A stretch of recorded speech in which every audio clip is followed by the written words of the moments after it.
Assalamu alaikum, I'm Aisha and you're watching Samaa News. Here are today's headlines.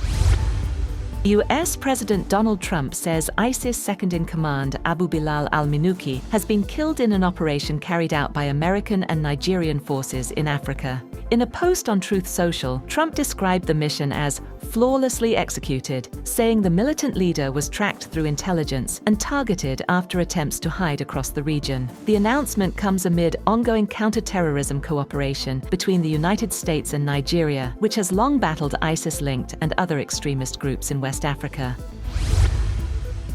US President Donald Trump has said that Washington is prepared to sign an agreement with Iran if Tehran suspended its nuclear program for 20 years.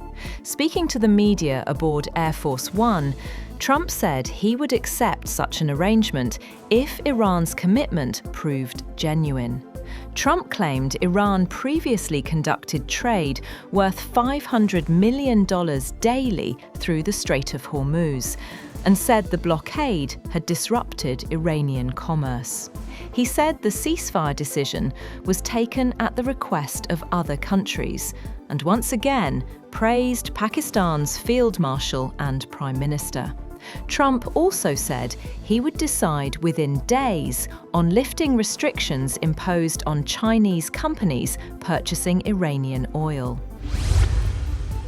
Separately, Aragchi said US-Iran negotiations are suffering from a lack of trust, warning that Tehran wants clearly defined terms before agreeing to any deal. He said contradictory messages from Washington had deepened doubts over US intentions. He also insisted that vessels crossing the Strait of Hormuz must coordinate with Iran's navy unless they are hostile to Tehran.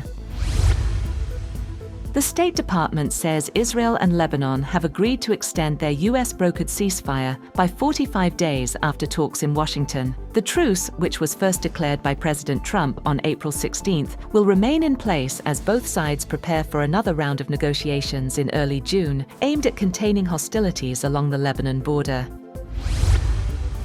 Ukrainian President Volodymyr Zelenskyy vows a strong response after a Russian strike on Kyiv killed at least 24 people, including 3 children, in what Ukraine described as the largest aerial attack since the war began. Authorities said a 9-storey apartment building in the Darnytskyi district was hit during widespread missile and drone strikes across multiple regions, with rescue operations continuing. Zelenskyy warned the attack will not go unpunished and said Ukraine is preparing further long-range strikes on Russian oil and military infrastructure.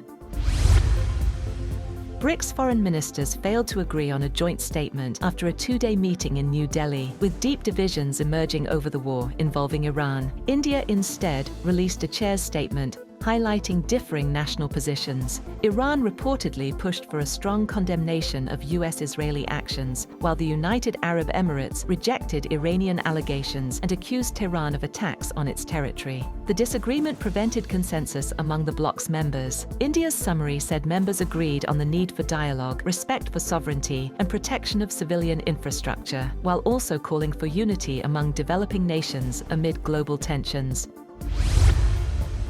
The Democratic Republic of Congo has confirmed a new Ebola outbreak in its eastern Ituri province, with at least 80 deaths reported, the health ministry said. Officials said 246 suspected cases have been recorded, with infections linked to the Bundibugyo strain of the virus detected in multiple health zones, including Bunia, Mongwalu, and Rwampara. The outbreak is Congo's 17th Ebola episode. Authorities have activated emergency response measures, while the Africa CDC warned of cross-border risk due to proximity to Uganda and South Sudan and ongoing population movement in the region.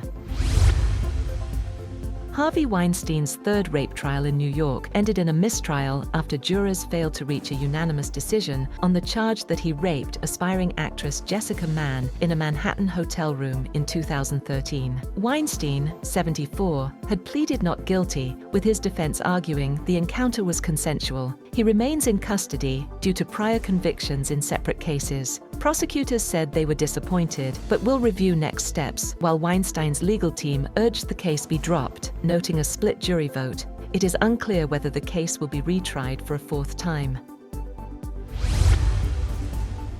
Samsung Electronics chairman J.Y. Lee apologized to customers and the public on Saturday over the company's wage dispute with its South Korean labor union as fears grow over a possible strike at the world's largest memory chip maker. Lee said he was deeply sorry for causing concern, while South Korean officials urged Samsung to resolve the dispute through dialogue. The collapse of government-mediated talks has increased worries about disruptions to exports, economic growth, and financial markets. The union says it remains committed to a planned strike next week, despite Samsung's offer to resume negotiations. Samsung's major customers include Nvidia, AMD, and Google. That's all for now. For more updates, visit www.samaa.tv. Thank you for watching Samaa News.